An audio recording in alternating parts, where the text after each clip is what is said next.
या माझ्या बीड जिल्ह्यातील केज तालुक्यामधील मसाजोग या गावचे सरपंच जे आहेत संतोष देशमुख यांचा आता डायरेक्ट मृत्यू झालेला आहे. त्यांना दुपारी 3 वाजता केजच्या टोल नाक्यावरून उचललं गेलं, त्यांचं अपहरण केलं गेलं आणि त्यांना केज तालुक्यातील दहेटणा या गावी त्यांचा मृतदेह 6:30 वाजता टाकला असा एक माहिती कळती. त्याच्यानंतर मला ही माहिती तशी 3:30-4 वाजता कळालेली होती. मी तेव्हापासून एसपीना फोन लावतोय. पोलीस एसपी जे आहेत ते फोन माझा स्वतःचा फोन माझ्या स्वतःच्या फोनवरून उचलला जात नाही. माझ्या पीए कडून लावला तरी उचलला जात नाहीये. तिथं जी पीआय आहेत माझं त्यांच्याशी मी आता बोललेलो आहे. आणि या घटनेचा मी पहिल्यांदा निषेध करतो. बीड जिल्ह्याचा खासदार या नात्यानं अशा ज्या घटना घडतात ह्याच्या पाठीमागे ह्याचा करता धरता कोण आहे? कारण एका तरुण सरपंचाचा तो 5 वर्षे मागच्या काळापासून उपसरपंच होते, आता सरपंच आज तागायत आहेत, चालू सरपंच आहेत. मसाजोग गावच्या एवढ्या मोठ्या गावचे ते सरपंच असणारा ऍक्टिव्ह कार्यकर्ता असणारा हा मुलगा, ह्याला जर उचलून याचं अपहरण करून याचा खून केला जातो डायरेक्ट, ही बाब निंदनीय आहे आणि याची मी म्हणजे निषेध करतो. आणि तात्काळ ज्यांनी ही घटना केली त्या आरोपीला अटक केली पाहिजे प्रशासनानं, अशी मी प्रशासनाकडे पोलीस यंत्रणेकडे मागणी करतोय. पण पोलीस यंत्रणा रिस्पॉन्स देत नाहीये. पण याच्या पाठीमागे कारण काय हे कळालंय? नाही, याच्या पाठीमागचं कारण असं प्रथमदर्शी असं कळतंय की तिथं विंड मिल म्हणजे त्याच्या पवन चक्क्याच्या ज्या टावर बसवले उभे केलेले आहेत त्याचे एक सबस्टेशन आमच्या मसाजाऊ गावी आहे. तिथल्या काही लोकांना त्या पवन चक्कीवाल्याच्या खंडणी घेणे वगैरे असे प्रकार आमच्या बीड जिल्ह्यामध्ये बऱ्यापैकी घडतात.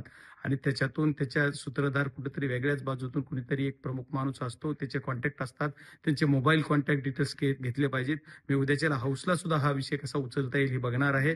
आणि हे पवन चक्कीच्या वादातून खंडणी रूपातून त्याचा खून केलेला आहे. बर, परंतु हे पॉलिटिकल म्हणजे की राजकीय याला काय अँगल आहे असं वाटतंय का? नाही, याला राजकीय अंग नाहीये, पण राजकारणीची प्रवृत्ती ह्याच्या पाठीमागे आहे. राजकीय अंग असायचं काही कारण आहे? राजकीय आज कुणाचं सरकार आलं, कुणी सत्तेत येतात म्हणून जर आमच्या लोकांचे खून केले जात असतील तर ती बाब अतिशय निंदनीय आहे. कारण याला राजकारणाचं वळण देण्यासारखा विषय मला नाही वाटणार. पण राजकीय शक्ती नक्की या गोष्टीच्या पाठीमागे आहे. यांनी पाठबळ द्यायचं काम करतात.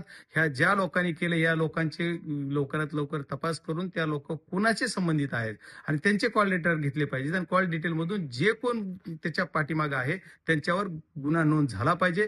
302चा गुन्हा होईल, खंडणीचा गुन्हा होईल, पण जे कोणी पाठीमागे आहेत, आमच्याकडे खोटे गुन्हे केले जाते, त्या खऱ्या गुन्ह्याला तरी न्याय बीड जिल्ह्यात एसपी आणि पोलीस यंत्रणा देणार का? हा माझ्या तुमच्या दृष्टीतून मला महत्वाचा प्रश्न विचारायचा.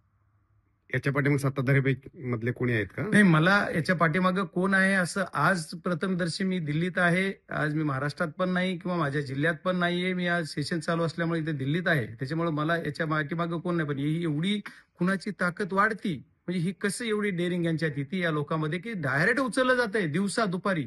असं जवळजवळ 3 गाड्या आहेत, त्याची स्वतःची 4 व्हीलर आहे स्कॉर्पिओ, ती फोडली जाते आणि त्याला गाडीतून उचलून किडनॅप केलं जात आहे. तिथून नेऊन 20-25-30 किलोमीटरवर त्याला डायरेक्ट मारलं जाते, खून करून त्याला टाकली जाते त्याची बॉडी. म्हणजे एवढी डेअरिंग वाढती ही कुणाच्या तरी वरदास्त असल्याशिवाय करायची डेअरिंग नाहीये. ही बीड जिल्ह्यातलं हे बिहार करायचं काम या लोकांनी केलेलं आहे. त्याच्यामुळे याला कुठंतरी कंट्रोल झाला पाहिजे. पोलीस यंत्रणेनं लवकरात लवकर याच्यावर कंट्रोल करून ही जो काय कायदा सुव्यवस्थेचा प्रश्न निर्माण माझ्या तालुक्यात होतोय ह्या सर्व गोष्टीला लवकरात लवकर हँडल केलं पाहिजे आणि पोलिसांनी लवकर खरा तो गुन्हेगार समोर आणला पाहिजे. ह्याच्या पाठीराख्याला सुद्धा समोर आणलं पाहिजे.